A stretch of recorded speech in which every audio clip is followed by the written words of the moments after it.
بعض لوگ کہتے ہیں کہ بھائی ہم نے تو بچپن سے پالا ہے اور یہ تو ہمارے سامنے کا بچہ ہے، اب جوان ہو گیا ہے تو جوان ہو گیا نا، ابھی تو جوان نہیں ہوا تھا تو ٹھیک تھا، لیکن جوان ہو گیا تو اب غیر بن گیا، نامحرم بن گیا۔ بعض عورتیں یا بعض ماں باپ جن کی اولاد نہیں ہو رہی ہوتی ہے،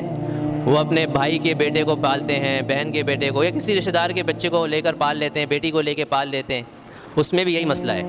اگر یہ بچی اس آدمی کے لیے محرم نہیں ہے تو یہ بچی جب بڑی ہوگی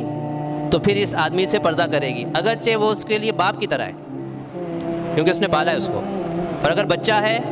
اور یہ جس عورت نے پالا ہے یہ اس کا محرم نہیں ہے تو پھر یہ بچہ جب بڑا ہوگا تو اس عورت کو پردہ کرنا ہوگا، الا یہ کہ وہ محرم بن جائے، ایسی بھی صورت بنتی ہے۔ اب مثال کے طور پہ، اور یہ صورت اچھی ہوتی ہے، یعنی اگر وہ عورت اس بچے کی محرم نہیں ہے نا تو کوئی ایسی صورت اپنا لی جائے کہ جس کی وجہ سے عورت اس کی محرم بن جائے۔ اب جس کی اولاد نہیں، ظاہر بات ہے اس عورت کے دودھ تو نہیں آئے گا،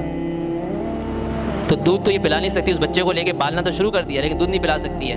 اگر دودھ پلائے تو رضائی ماں بن جائے، لیکن چونکہ دودھ نہیں ہے تو رضائی ماں بھی نہیں بن سکتی ہے۔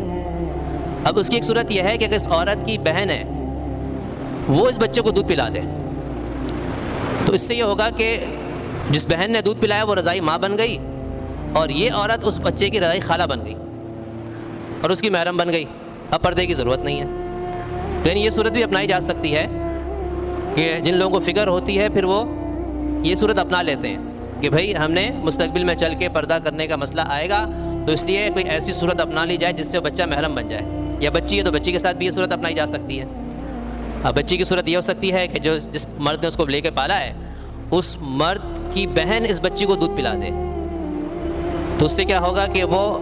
بہن جو ہے اس بچے کی رضائی ماں بن گئی اور جو پالنے والا شخص ہے وہ اس کا رضائی ماموں بن گیا، اور رضائی ماموں سے پردہ نہیں ہے۔